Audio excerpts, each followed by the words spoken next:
ra một cái sự cố nào đó thì chúng ta đã có một cái nội lực rất là vững mạnh.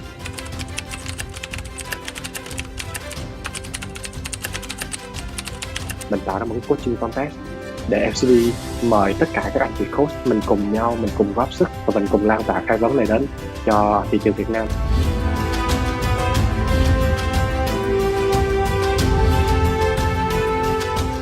Coaching is something that's very dear to our hearts because coaching is, number one, it's respectful. Number two, it's empowering. Number three, it involves kindness to help the person become their very best self. And when they become their very best self, they become happy. So our job is so delightful to be able to help people become strong inside, as we say at LCV, and to become better and better and better at being who they were born to be.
Dạ, các anh chị nghe được Vân Anh không ạ?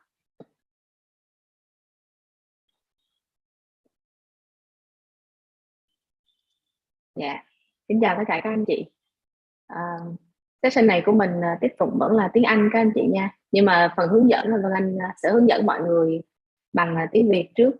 Với những anh chị nào chưa tham dự 2 sự kiện sáng nay á, thì một lần nữa các anh chị để ý cái phần này để bảo đảm được là lát nữa trải nghiệm của mọi người sẽ được trọn vẹn nhất. Đầu tiên là các anh chị hiểu hôm nay mình tham dự dựa trên Zoom webinar là nền tảng, có nghĩa là sẽ khác Zoom meeting bình thường của mình chỉ tiếp xúc được với ban tổ chức và mình chỉ trao đổi được với ban tổ chức thôi ạ, mình không tiếp xúc được với nhau. Nên mọi người cảm giác như có một mình trong phòng thì cũng mong mọi người đừng ngạc nhiên, thì đó là cái đặc trưng của Zoom webinar để bảo đảm sự tập trung của người tổ chức cũng như là sự chia sẻ của người tổ chức cho mọi người có được trải nghiệm tốt nhất. Cái thứ hai là session này sẽ là nghe bằng tiếng Anh. Giọng của chú David Clutterbuck thì sẽ hơi khó nghe một chút, mà anh xin phép nói trước luôn, do chú nói tiếng Anh giọng Anh và chú cũng lớn tuổi nữa. Chú sinh năm 1950 thì phải là năm nay cũng 70 mấy tuổi rồi đó. Và và lúc mà nghe thì sẽ hơi căng một chút xíu với những anh chị, mặc dù Vân Anh hiểu một số anh chị nghe được tiếng Anh, mình để ý hơn một chút xíu, mình nghe được rõ chú nói. Anh chị nào mà không có nghe tiếng Anh mà nghe phần dịch tiếng Việt á, thì những ai xài máy tính á, mình nhìn bên dưới hiện thời thì chức năng dịch đã được bật lên, nhưng do Vân Anh vẫn đang nói tiếng Việt nên mọi người đang nghe cái âm thanh chính gọi là main audio. Lát nữa khi mà chú David chú ấy vào á, mình trao đổi với nhau thì chú ấy sẽ nói tiếng Anh và bên LCV sẽ có các anh chị dịch tiếng Việt. Mọi người nghe tiếng Việt, mọi người chọn Vietnamese, và lúc đó mình bấm cái nút là Mute Original Audio để mình tắt luôn cái âm thanh gốc để nghe phần tiếng Việt thôi. Nếu không mọi người không có tắt cái phần này, mọi người sẽ vừa nghe tiếng Anh vừa nghe tiếng Việt á, thì nguồn âm thanh nó đi vào nó sẽ bị nhiễu, và khi nó nhiễu như vậy thì mọi người sẽ không có trải nghiệm tốt nhất Nên mong các chị chọn cho mình luôn là nghe tiếng Anh thì nghe cái main audio, mình không cần nghe tiếng Việt. Còn nếu mình chọn nghe tiếng Việt thì mình tắt luôn cái âm thanh của âm thanh gốc đi Đó là về máy tính. Còn giao diện ở trên điện thoại của các anh chị thì sẽ hơi khác một chút xíu. Chức năng thì nó sẽ tương tự, nhưng mà cái góc nhìn của mọi người nhìn ở trên màn hình này nè, là lúc mà mọi người chọn Mute Original Audio, có nghĩa là mình tắt cái yếu tố mà âm thanh gốc đi. Ví dụ hiện thời Vân Anh đang nói là âm thanh gốc này, mình tắt cái âm thanh gốc thì mình bấm cái đó thành màu xanh và mình chọn Vietnamese để mình nghe cái phần tiếng Việt. Dạ được không ạ? Đó là những cái hướng dẫn cho mọi người trong chuyện mà mình nghe. Vân Anh biết có một số anh chị cũng có mong chờ là mình sẽ có phần phụ đề tiếng Việt nhưng mong các anh chị hiểu là phần phụ đề tiếng Việt ở đây nó chỉ dành cho những cái video clip mà đã được chuẩn bị sẵn, có cái vòng tiếng Việt chạy ra thôi. Còn bây giờ trong cái buổi này thì mình chỉ có thể dịch có nghĩa là LCV chỉ có thể dịch bằng tiếng thôi, chứ không có cái âm thanh, không có cái chữ chạy ra bằng tiếng Việt được. Nếu mọi người muốn có chữ chạy ra thì chữ chạy ra vẫn là chữ tiếng Anh. Do cái cho nên mọi người chọn cái live transcript nếu mọi người muốn thấy cái chữ tiếng Anh nó chạy ra thì mọi người sẽ không nhìn thấy được cái cửa sổ chat, mà mọi người thấy được là luôn cái live transcript như thế nào hiện lên bên dưới hoặc là hiện bên tay phải, tùy cái chế độ chọn của mọi người. Tóm lại, bây giờ khi mà mình trải nghiệm thì mong các anh chị biết là mình trải nghiệm dựa trên cái ngôn ngữ mà các anh chị thích nhất và muốn nhất, nên các anh chị chọn đúng cho mình là được. Với những ai mà cảm thấy cũng hơi khó và hơi băn khoăn trong chuyện mình không biết chọn cái nào, áp dụng cái nào để mà mình xài thì mong mọi người gửi lên chat, lên trên cửa sổ chat, gửi host and panelist số điện thoại của các anh chị để các bạn LCV có thể gọi điện thoại trực tiếp cho các anh chị và giúp các anh chị được hỗ trợ. Dạ. Như hồi sáng nay Vân Anh biết có một số anh chị mình không có quen lắm mình nghe tiếng Anh tiếng Việt nó cũng lẫn lộn nên mà mình cũng hơi bối rối, thì mọi người để lại số điện thoại LCV gọi điện cho mọi người để hướng dẫn về mặt kỹ thuật Dạ. Còn bây giờ thì Vân Anh nhờ ban tổ chức mình chiếu cái profile của chú David Clutterbuck lên để Vân Anh giới thiệu với các anh chị. Trong lúc chú David chưa lên, Vân Anh vẫn nói tiếng Việt các anh chị nha. Tới hồi chú David lên, Vân Anh nói tiếng Anh. Dạ. Trước đây thì thực ra mà nói thì do mỗi lần mà LCV làm cái gì LCV rất là muốn là sẽ làm nó trọn vẹn và làm nó thấu đáo nhất. Nên nếu mọi người biết là thở ban sơ LCV tiếp xúc với the mother of coaching là cô Cherry Scott, rồi LCV cũng có những chương trình mà kết hợp với cô Cherry Scott. Sau đó thì bắt đầu LCV có những chương trình thuần Việt, là bên cạnh chuyện hợp tác với nước ngoài sẽ có chương trình thuần Việt là đến từ nguồn gốc nguồn cội của người Việt Nam mình. Và khi có chuyện nguồn gốc nguồn cội Việt Nam mình như vậy là mọi thứ nó cũng sẽ là những cái mà nó cội nguồn nhất. Rồi năm ngoái khi mọi người tiếp xúc với LCV mọi người cũng thấy được là LCV có đem về chú Damien Govac.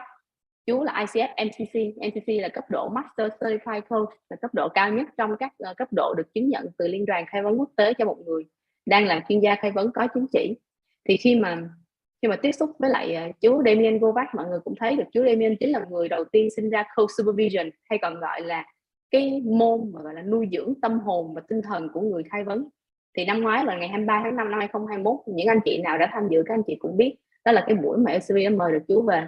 Và lý do mời được chú về bởi vì LCV là đơn vị gửi 2 người Việt đầu tiên đi học về Coach Supervision, là nuôi dưỡng nội lực, chăm sóc nội lực tinh thần của người khai vấn, là Coach Đoàn Huỳnh Vân Anh, là Vân Anh ở đây, và Coach Đặng Lê Trâm.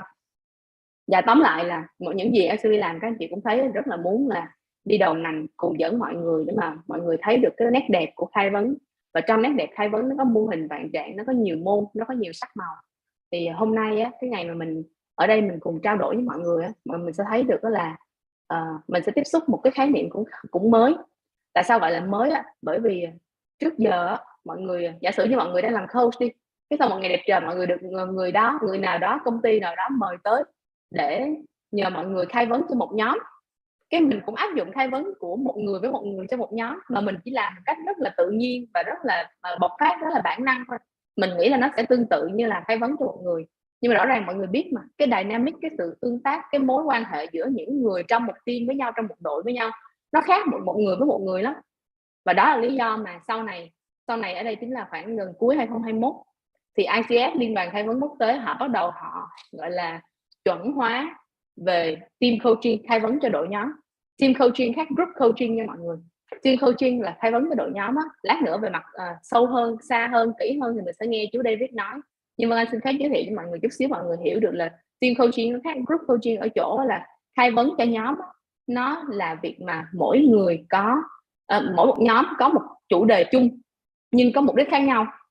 Ví dụ chủ đề chung của mọi người là chăm sóc sức khỏe, thì khi mọi người có group coaching, mọi người ngồi xuống cùng nói về chuyện chăm sóc sức khỏe, nhưng bắt đầu khi mà hỏi thì mỗi người sẽ có đích đến riêng của chuyện chăm sóc sức khỏe đó, thì cái đó gọi là group coaching. Còn team coaching thì lát nữa mọi người sẽ nghe chú David nói để nghe kỹ hơn coi là rốt cuộc team coaching là cái gì và vì sao nó cần thiết trong thời đại này. Và buổi hôm nay á, là để giống như là một cái hạt giống, một cái duyên mà LCV sẽ lan tỏa cho mọi người, để mọi người biết được đó là bắt đầu khi mình làm team coaching nghiêm túc nó sẽ như thế nào. Và đương nhiên là cái người mà gọi là rất là muốn là khi mà trao đổi cho mọi người, LCV đưa cho mọi người cái tốt nhất, nên khi đưa cái tốt nhất là phải đưa cái người mà sáng lập ra cái môn đó. Đó là lý do mà mời chú David Clutterbuck tới đây. Mọi người Google chú, mọi người sẽ thấy được tên chú có ở khắp nơi, trong mọi nơi, trên mọi mặt trận của coaching từ trước tới giờ đó. Và khi mà làm á, thì mọi người hiểu là mình nghe cái wisdom, cái sự thông thái, cái nền tảng, cái con người nhất của chú. Còn khi sau này khi mà chú làm, mọi người biết là chú bắt đầu chú lan tỏa ra, và ICF họ bắt đầu họ chuẩn hóa rồi. Họ chuẩn hóa nghĩa là họ bắt đầu kêu gọi tất cả các đơn vị đào tạo khai vấn trên toàn thế giới bắt đầu đi xác nhận, chứng nhận để có thể đào tạo được team coaching, đào tạo được cái môn mà khai vấn cho đội nhóm này. Và khai vấn cho đội nhóm thì nó sẽ thách thức hơn, nó sẽ có những cái góc nhìn riêng, có những cái bối cảnh riêng để mọi người cùng nhìn vào. Nên rất hy vọng là ngày hôm nay á, LCV đem tới chương trình này cho mọi người để mọi người có kiến thức mà cập nhật nhất và cái hướng đi phát triển tiếp theo của ngành khai vấn trong thế giới và tại Việt Nam như thế nào đó. Và mình nhìn thấy được đó là trong xã hội này, trong cái bối cảnh này, mình cần team coaching như thế nào. Tại sao mọi người không phải quay lại câu chuyện đó là khi mà nhìn á thì thấy được đó là dạ chú đã tới rồi, nên là và Vân nói chút xíu nữa Vân cho mọi người qua phần tiếng Anh. Khi nhìn mọi người cũng biết được đó là bây giờ mình đi làm đó mọi người, mình làm ở nhà, mình làm trong cái môi trường là một cái màn hình máy tính. Ở đây là mọi người thấy Vân Anh là một cái màn hình 3:4 đó, nghĩa là nó rất là nhỏ. Rồi mình họp hành cũng vậy, mình cũng họp qua online, sau đó mình về, bắt đầu ngày hôm sau mình lên công ty. Có nghĩa là cái môi trường đi làm của mình nó đã rất là năng động rồi, nó được kết hợp từ xa và tại chỗ rồi, nên là cái bối cảnh nó sẽ khác. Hồi xưa đã làm một đội, dẫn dắt một đội đó khó rồi, bây giờ dẫn dắt một đội nó khó hơn nhiều. Nên hôm nay mong mọi người khi nghe chú David nói về team coaching á, mọi người sẽ thấy được một cái bức tranh mới, một cái góc nhìn mới, một cái khái niệm mới để mọi người học được, và từ đó mình phải bắt đầu áp dụng trong chuyện bắt đầu tìm hiểu thêm team coaching như thế nào.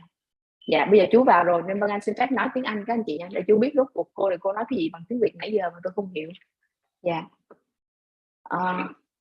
Good afternoon, everyone. We are very honored to invite Dr. David Clutterbuck here today to talk to us about team coaching. And of course, we believe that the most qualified person to talk about this is him. And hi, David. Thank you for being here with us. And I really hope that in the next 45 minutes, our audience here will benefit a lot from your wisdom. So you and I are going to have a conversation. I will please let me ask you several questions, and the audience will ask you a lot of questions. So I hope that this is going to be an open discussion, and we can learn from you, and learn from you, and learn from team coaching as well. Okay. Yes, it's very early in the morning here, so yeah. It's 7:30 from your side, right? Yes, that's right. Yes. Okay. Yeah, it's one o'clock here. Okay. Do please, you're going to ask me some questions. Yep. Yeah. First of all, I would like to tell you about our context here in Vietnam first. Since after COVID, we got back to work. However, the working environment, the professional environments right now, it's not the same. It's not the same as in we don't just go to the office. We are staying at home, working from home, maybe several days a week, and then we go to the office the next day. So our organizations now are becoming more hybrid than ever. Yes. And leading a team is already a challenge. Now leading a hybrid team is even more challenging. So, Yes. but before we go to that, we really want to hear from you about why team coaching is necessary. Okay. Well, yeah, and especially now. Okay. Well, we did a survey 2 years ago where we asked chief executives and HR directors in multiple countries, how do things, what needs to change in the way that you recognize, reward, and develop people? And over 80% of them said we have to move away from focus on individuals to focusing on teams. Because everything is too complicated now.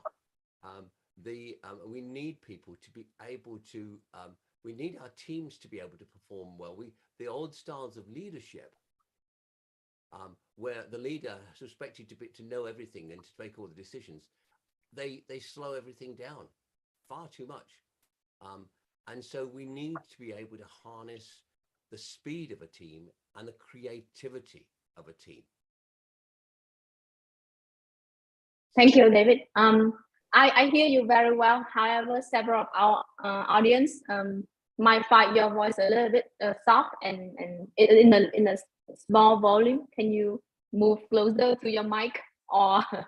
Yeah. Okay. Is that all right? Yeah. There you go. There you go. Thank you. Thank you. Okay. That's fine. Thank you.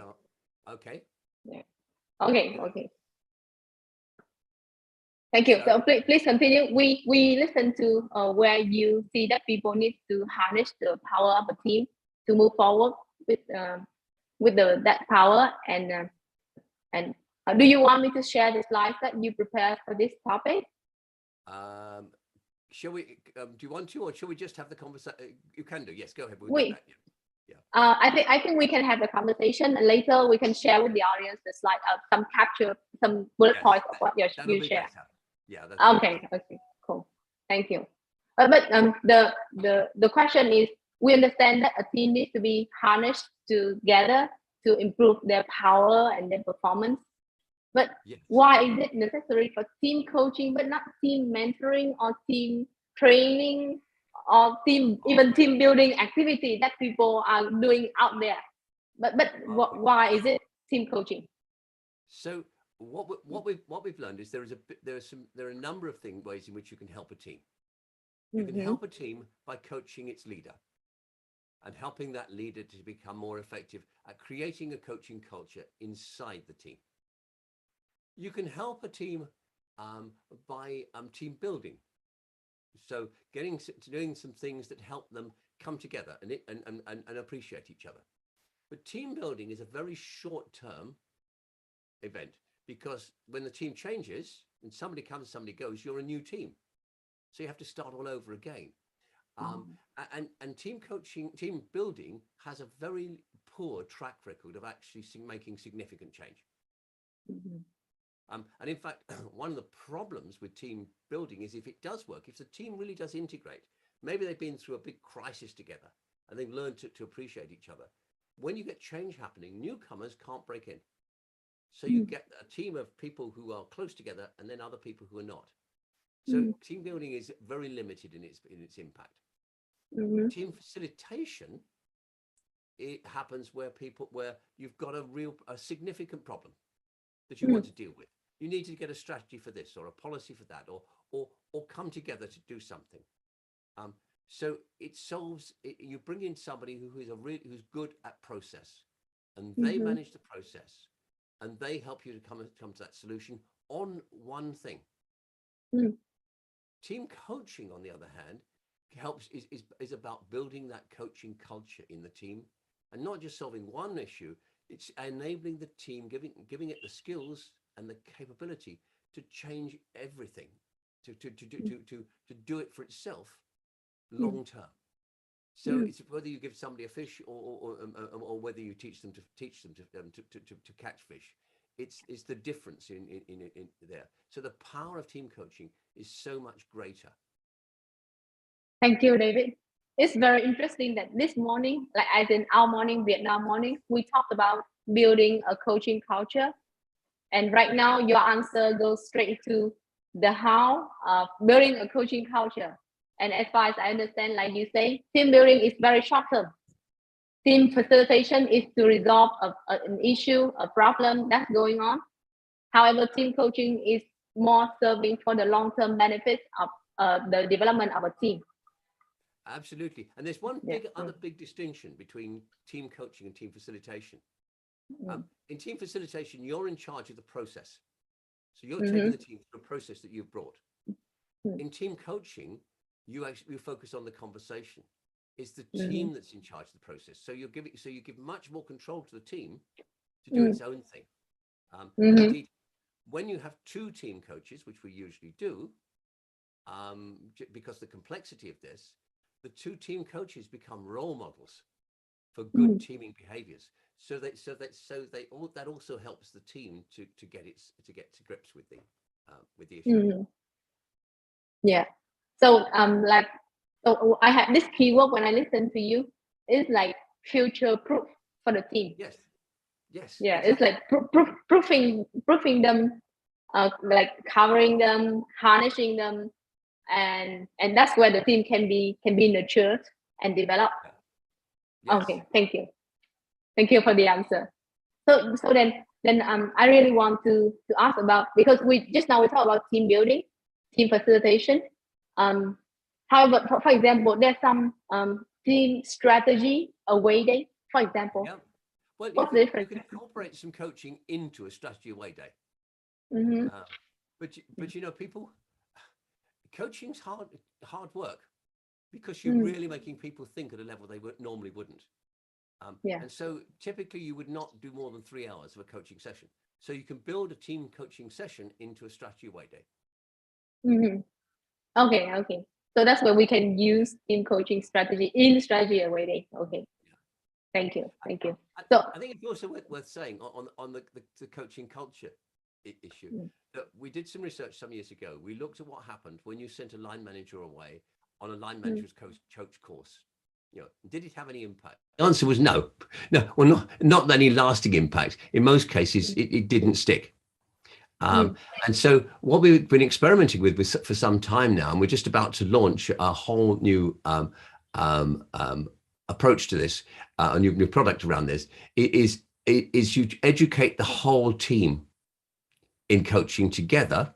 And the whole team learns to coach. Now you can do this through a team coach, but if you want to do it more cheaply, you can to get that you won't get all the benefits of team coaching by far, but to develop just the beginnings, the skill of a coaching, of the ability to have a coaching culture in the team, then all the team needs to learn together about what coaching is. And you can do this online now with podcasts and materials. So that's something that we found a number of major experiments with a number of major corporations have shown that this really works very well. So that whole sense of creating that coaching culture in the team. And at the same time, one of the most interesting things we're researching now and developing context and content for is the whole issue of rapid teaming. So in modern organizations, particularly, we find that people can be moving from one team to another. They can be a member of half a dozen different teams at the same time. How do you join a team and immediately become effective within that team? Okay, that's a very interesting question and a very interesting point. Yeah, so we're beginning to develop technologies around and practical frameworks to support that. I believe that this point might interest all the HR people out there, since that's one of, normally when people think of having somebody new to the team, it's more about onboarding processes. or onboarding system rather than incorporating that person right into the team. Yeah. And yes, exactly so. And if you have effective rapid teaming, so people come with the skills of integrating, and the team has the skills to integrate them. You can help them to hit the ground running, basically. Okay. Thank you, David. Thank you. That's where we have a picture of what team coaching is and how it can benefit to organizations. Let's talk about the hybrid element of these days situation. Yeah. How does it contribute to that hybrid element, since people are a little bit find it challenging because of leading a team is already a challenge, like I told you. Right now, it's even more challenging with people working at home, in the office, and all that. How does team coaching help? Well, when you have teams that are totally virtual, one of the casualties is creativity. So creativity is less, and it becomes more, coordination becomes more difficult as well. But if you've got a hybrid situation, you can actually have the best of all worlds. And so and what the research tells us is that social capital is really important. So being able to feel that you're connected to other people in a human way is really important.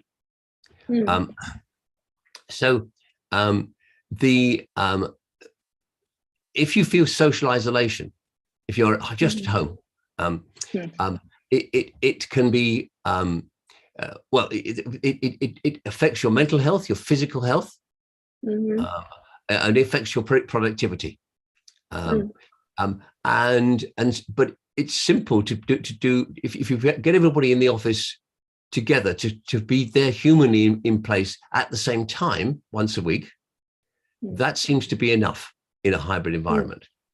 But also we've been able, with fully virtual teams, to innovate. And so one of the things that's very simple is you start every team meeting with a check-in. How is everybody? And then you get everybody to buddy up, and you keep changing the partnerships within the team. But each week, each of you sits down with another colleague and talks about all the things you're looking forward to that week and all the things you're not.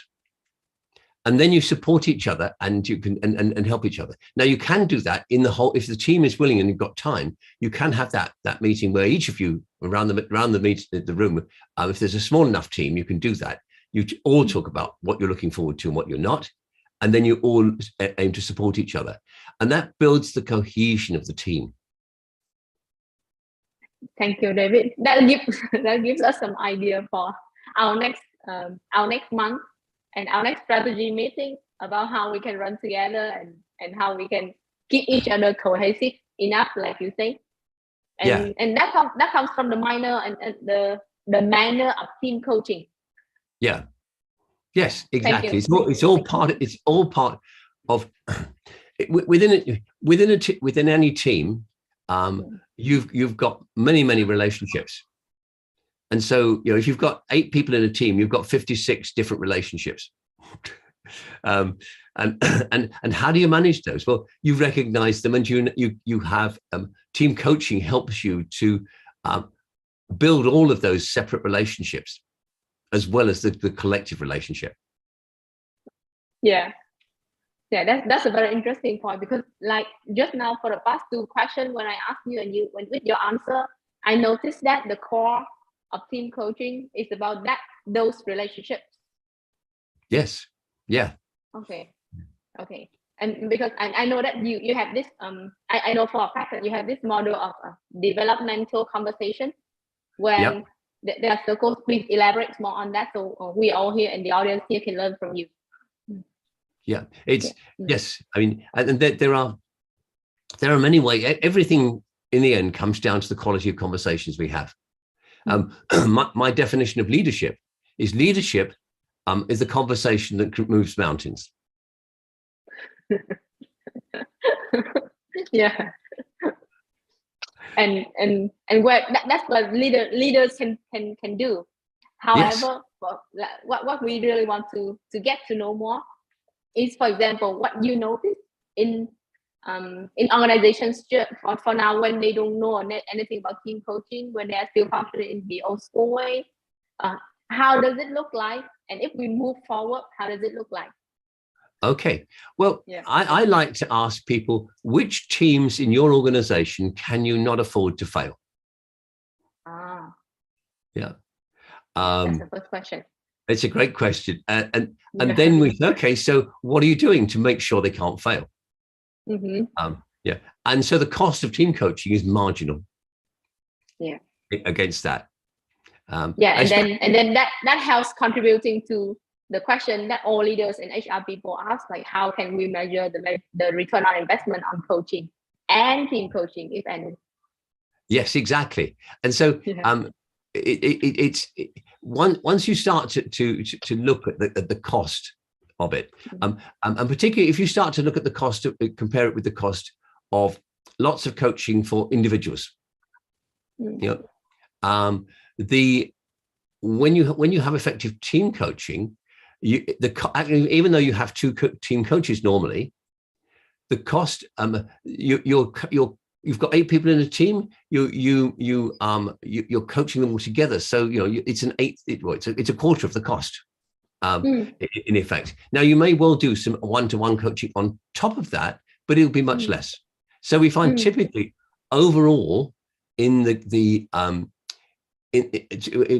generally speaking, we can say the cost of a good team coaching initiative is half that of coaching all those people separately.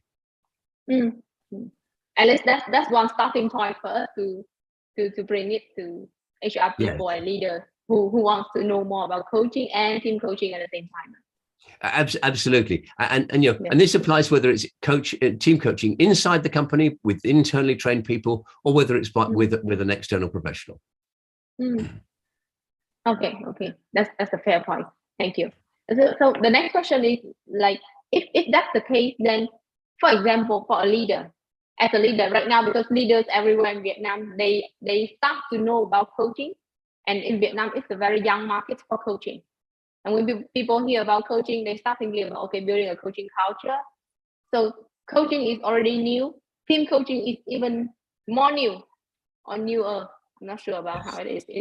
Okay, but that's so. What do you recommend for leaders? Like, where to start regarding team coaching? Well, I think one of the things to look at is the top team itself. So how could the top? Yeah. So there's two possibilities. One is the top team itself. So how well is the top team performing compared to what it could do? And the other is to take project teams. Now, project teams, we know that project teams typically budgets overrun. All sorts of things go wrong with project teams, and we don't have the time to go through all of this stuff of forming, storming, norming to performing. Yeah. You know, if you haven't got the time for it, you need the team to really be to form and to be functional, be high functioning straight away. So team coaching does that. It makes sure that the team goes through all of the stages of putting together its purpose, its structure, its gathering of knowledge, and all of those things. Its relationships with its stakeholders. So team coaching makes sure that you put all those things in place as they're needed, so that the team can, if the project team can in effect be highly functional right from day one. Thank you, David. When you mention it like that, I have this recollection since all the forming, norming, storming stages of a team right now. To be honest, with the current situation of some young company, young as in 10 years old, 12 years old, 11 years old, sometimes the team is too young. For example, new people come in, and then 2-3 years later, they went away to another company. That forming stage is already like it happens all over again. Forming, it happens all over again. And when it comes to performing, they don't actually perform because they have to go right back to stage one. Yeah, and yes, and intriguingly, you know, all that research that produced the forming, storming, norming to performing, it wasn't produced. It wasn't done on teams at all. It was health relevant. No, it was a macro study of people in therapy. So it was basically people who are mentally sick, and not normal people. And indeed, it's fascinating. Yes. So it's not about teams; it's about groups.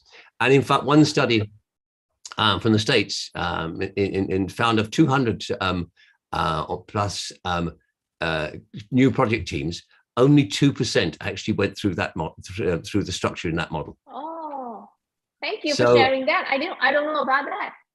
Yeah, so there's a lot of stuff out there, which is pseudoscience, or has been or good science, which that particular study was, but it was not. But it was never intended for teams. So it's science used. Using the wrong, or taking something and using it falsely, adapting it to a different situation. So it's not really relevant to that model. There are many other models out there. One that I find particularly irritating is Lencioni's 5 functions, dysfunctions of a team, which is basically pop science again. It's not each of the elements that he talks about are things which are referred to in the literature, but so are a lot of other things. And it basically it's nonsense basically, but it sounds good. I need to go right back to find all my all the methods that we see out there to see the source and to see its credibility to actually put it to application. Yeah, exactly. I mean, it has some value as a talking point, but and each of those elements, like trust, for example, they're evidenced in the literature. But the key things that the research shows, for example, is the external environment of a team is one of the important things, not taken into account in that model. Yeah. It's simply something. He calls it a fable, and that's what it is. But it's been conflated and made bigger. As if it, and it's not, and the idea of one thing leading to the other, it might in some cases, in many other cases it won't. It'll be completely different dynamic, and it's a linear model, and I think that's the problem. We cannot. Most of the problems that we have in the world today and in companies come from linear thinking. And it was Albert Einstein who said something along the lines of, we cannot solve today's problems with the same thinking that created them. Yeah.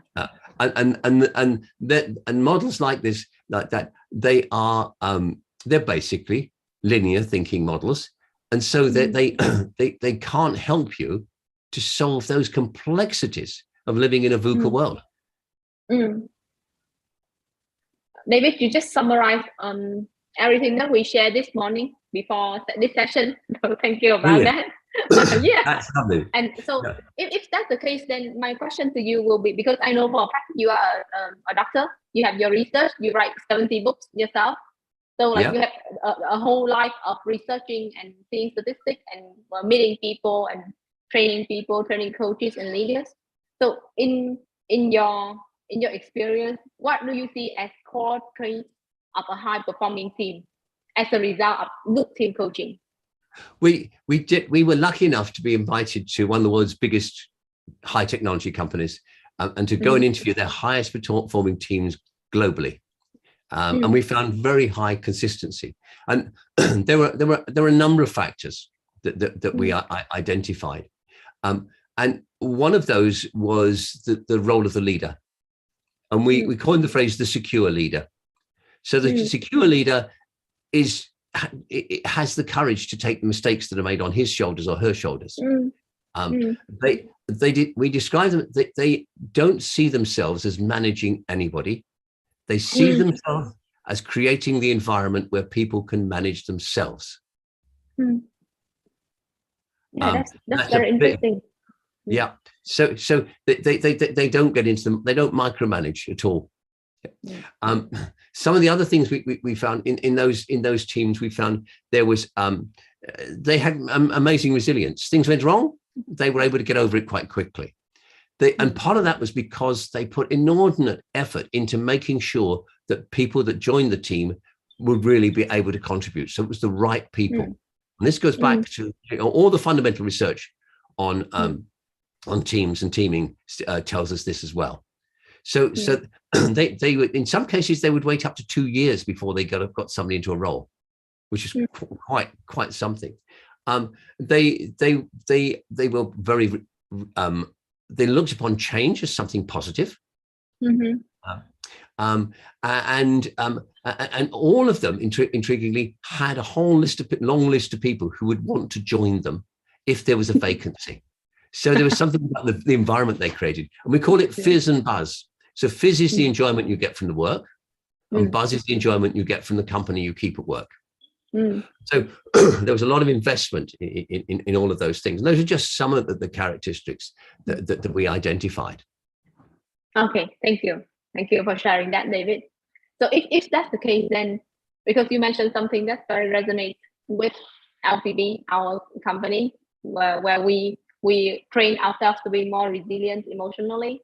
We train ourselves to be vulnerable. We train ourselves to be willing enough and brave enough to be vulnerable and to accept mistakes, to move on from it. And so because our base is emotional intelligence, and that's why we train ourselves to be so. So because we have several more minutes for this session, we really want to listen to you about the team coaching processes. I know for a fact that there are several steps, so please share with us what are those steps?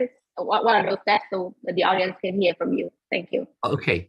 Well, what we did as part of this big study with the big multinational, and subsequently over the years, we've been recognizing that we have, if you're going to address the complexities in which a team operates and the complexity of a team, then you need to do it from a complex, adaptive, systemic perspective. So I like to use the example: you've got two people who are in conflict in a team. So a linear approach is to bang their heads together and tell them to grow up. A systemic approach says, well, actually, the problem is probably between them, and it's probably influenced by what's going on around them. There's other people making. So you look at that. A complex adaptive systems goes beyond that and says, okay, well, maybe there are people, things influencing them, but what's happening between the stakeholders that are influencing them? So what the interaction between them and what's happening around that? So you look at layer upon layer of complexity, and then you look for the patterns and you see where can you influence things. So if you can get those two stakeholders who are causing that conflict down here together and act as an intermediary between them, you solve the problem, but you solve the problem for the system as well. So it's looking at the team with its internal systems and as part of other big systems. And so what we identified for a massive study of the literature and from our own interviews with companies was that there are 6 key things that ultimately are the building blocks of team dynamics. And everything else we were able to identify fell within one of these elements. And so the first element was having a clear purpose and motivation.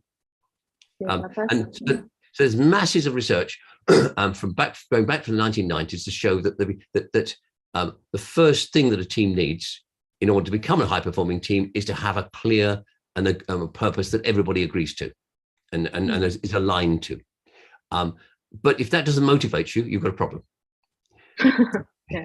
So there's the purpose and motivation come together.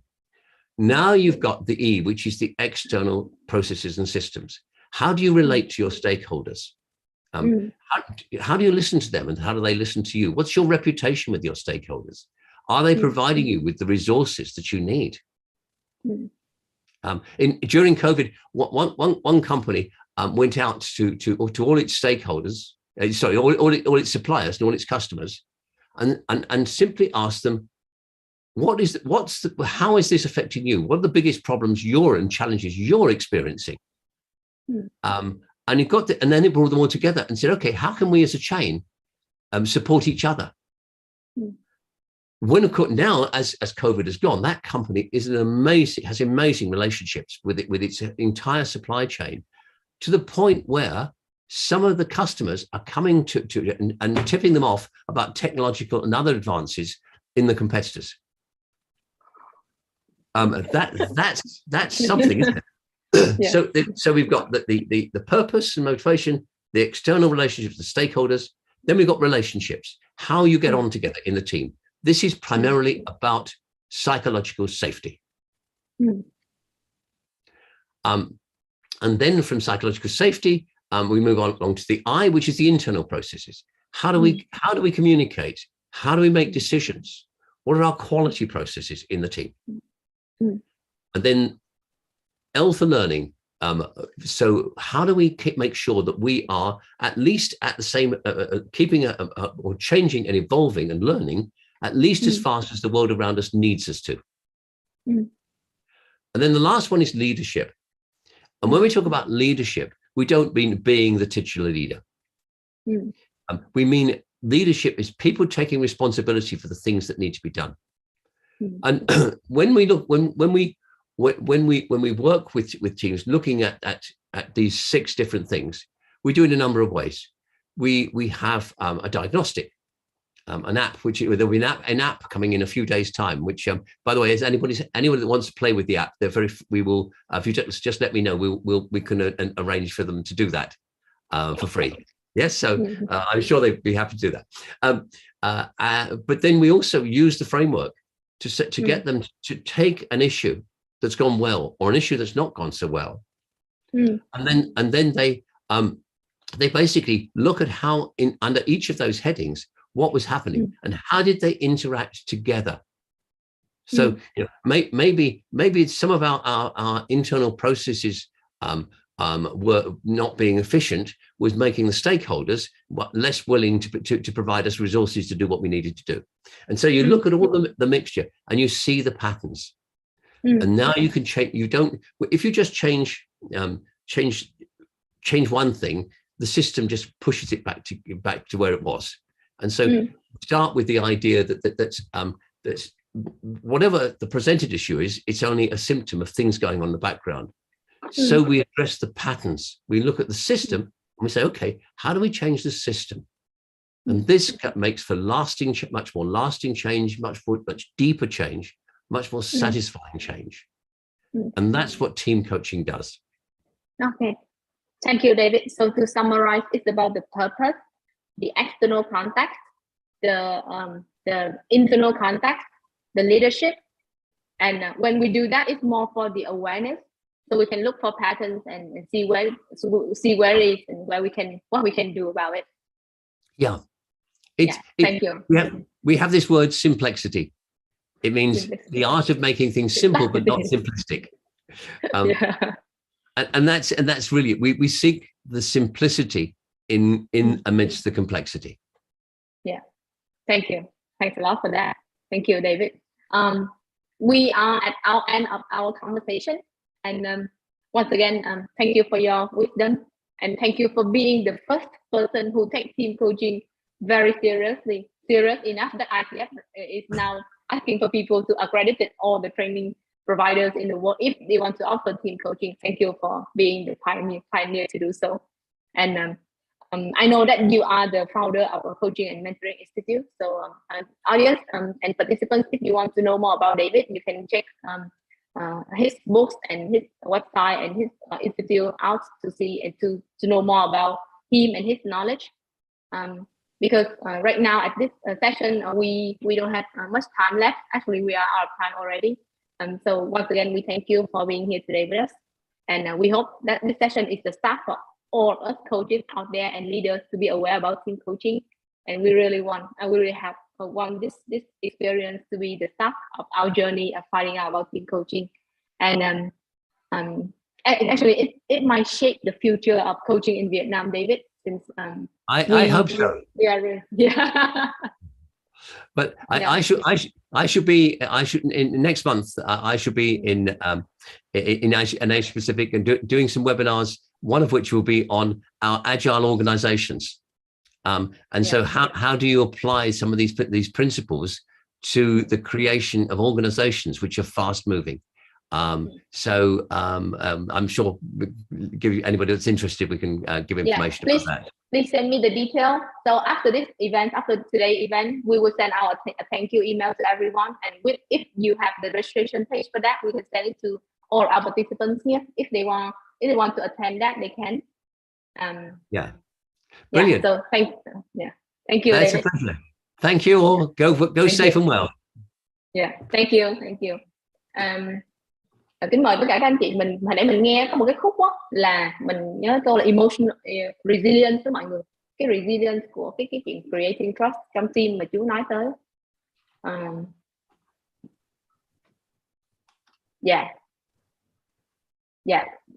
Vâng, anh xin phép nhắc lại là hồi nãy lúc mà chú nói trong là tất cả những cái đặc tính của một cái đội nhóm mà làm việc tốt đó, trong đó có việc là cái người đó sẽ tạo ra được một cái môi trường đủ an toàn, đủ tin tưởng, đủ tôn trọng, đủ mong manh và có một cái sức bật về mặt cảm xúc rất là nhanh. Rồi cái chữ resilience đó, và khi mà có sức bật cảm xúc rất là nhanh như vậy thì mình cần có, hồi nãy mình có nói chút xíu, mọi người có nghe, là chị mình có thể rèn luyện được thông minh cảm xúc. Và thông minh cảm xúc là cái nền tảng mà LCV đang thực hành khai vấn từ trước tới giờ. Nên nhờ ban tổ chức mình gửi cái link khảo sát cho cái phiên này giúp Vân Anh với. Đó, và mời mọi người là mình tham dự cái phiên sau là phiên mà nói chuyên về thông minh cảm xúc. Và cái thông minh cảm xúc sẽ là một cái yếu tố mà là một cái khái niệm chung, mời mọi người tới để tìm hiểu cái thông minh cảm xúc nó như thế nào, và rốt cuộc khai vấn là cái gì ở trong thông minh cảm xúc, và cái sự liên hệ của hai yếu tố này với nhau ra sao.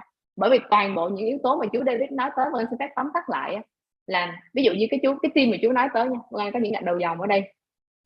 Chú nói là cái team đó là sao?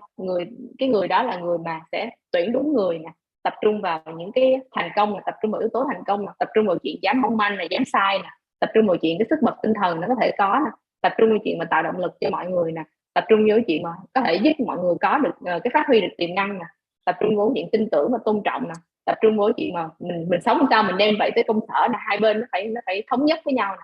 Tất cả những cái đó là thông minh cảm xúc đó mọi người. Motivation, động lực là thông minh cảm xúc. Độ bật của cái resilience thì chú nói tới là thông minh cảm xúc.